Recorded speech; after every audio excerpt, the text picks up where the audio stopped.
खुलुमबाय स्टुडियाव दं आं भाग्यश्री बसुमतारी सेथि रंजालि बैसागु फालिदों बेंटल सेरफां प्राइमारिया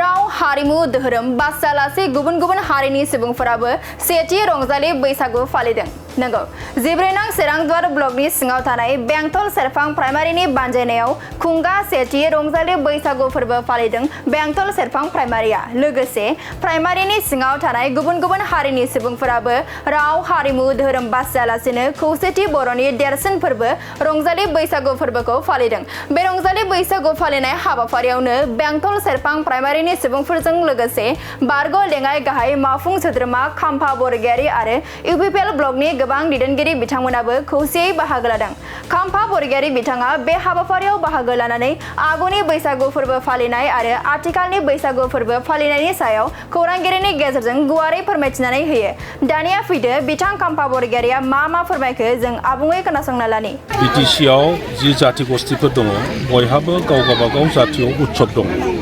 दा इउपिपिएल दोलो हिसाबै जोङो बेखौनो सेस्था खालामदों जे मोनफ्रोमबो जाति गस्थिनि जातीय उत्सवफोरखौ मोजाङै पालन खालामहोनो हायोब्ला बयबो जातिनि गावनि मातृभाषा गावनि कला कृष्टि गावनि साहित्य रक्षणाबेक्षण आरो बेखौ फेदेरनायाव गोबां सहाय खालामनाय जागोन बा सहाय खालामनो हागोन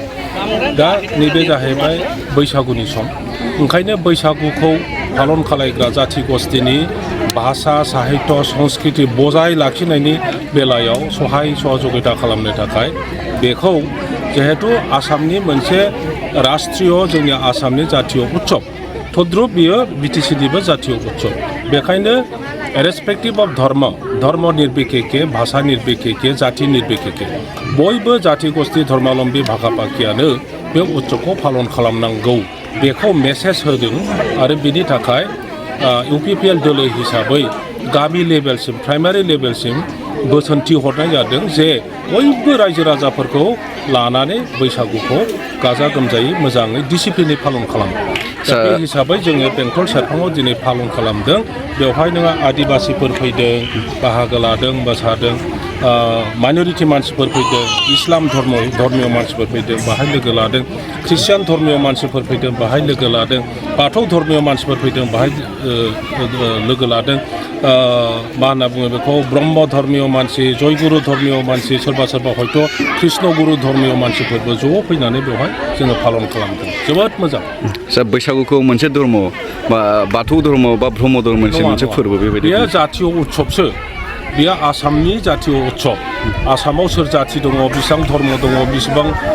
भाषा भाषी दङ बेजों खोथा गैया बे जोंनि देशनिनो जातीय उत्सव तद्रुप जोंनि बिटिसिनिबो जातीय उत्सव बेहा धर्मजों खोथा गैया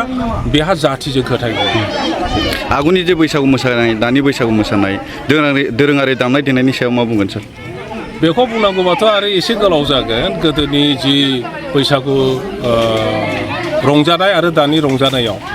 बा पालन खालामनायाव गोबां पार्थक्य दं गोदो जाहैबाय जोंनि हारिया थाखा गैया फैसा गैया गोरिबमोन लेखा रोङा फरा रोङा बेखायनो स्पन्टेनियासलि गावहा जि रिसर्सेस दङ न'आव जि दङ जोङो माइब्रा माइरंनि जोसा माइरंनि बा माथा माइरंनि जि जौ सङोमोन बेखौनो जोंनि एनसेस्टर्सफोर बा इसोरनोबो एसे लुनानै खुलुमनानै बिसोरनो धन्यबाद होनानै रंजायोमोन गाननाय जोमनायफ्रा बेबायदिनोमोन इउनिफर्म गैयामोन बेनिफ्राय जोंनि गेजेराव बायनानै लानो हायामोन बानायनानैबो लानो हालामोन खाम गैयामोन सिफुं गैयामोन सेरजा गैयामोन जि दङ बेखौनो जेसेबां हायो दामलायलायनानै रंजायोमोन खिन्थु दिनैहाय जोंनि अबस्थाया साबस्रांबाय जोङो रां रुफायावबो एसे आगालनो हाबाय बिनि थाखाय जोंहा स्पिकारसिम लाबोनो हाबाय जोङो बे माइक माबा माबिसिम लाबोनो हाबाय दिनै गाननाय जोमनायावबो इउनिफर्म गाननानै जोंनि बिब' बिनानावफ्रा बिमाफ्रा बिमानैफ्रा बिबाजैफ्रा ज' ओंखारनानै मोसाफैनो हाबाय बेसेबां सुन्दर नुयो जोंनि दामनाय देनायनि बेलायावबो खाम सिफुं सेरजा जथा गंगोना आरो सोरबा गिटार बायदिसिना लानानैबो दिनै रंजाबाय जोङो गामियाव फोथारावल' रंजायोमोन बेनि उनाव जों दा स्टेजआवबो लांनो हाबाय दा जों बेखौनो सिन्था खालामदों परम्परानिफ्राय जुदि बेखौ स्टेजआव लाङोब्ला माखासे बुस्थुआ पारभार्टेड जायो सोलायहैयो आकर्षण खालामनो थाखाय सोलायहैयो मेथाइयाबो सोलायो सुरफ्राबो सोलायो मोसानाय खननायफ्राबो सोलायो दा बेखौ जोङो सिन्था खालामगासिनो दं स्टेजाव लांनो ना जोंनि परम्परायावनो दोननो दा बेफोरखौ रायज्लायलायनाय सोलिबाय थादों ओंखायनो फोथारावबो अपेन फोथारावबो जों सोलिगासिनो दङ आरो स्टेजावबो सोलिगासिनो दङ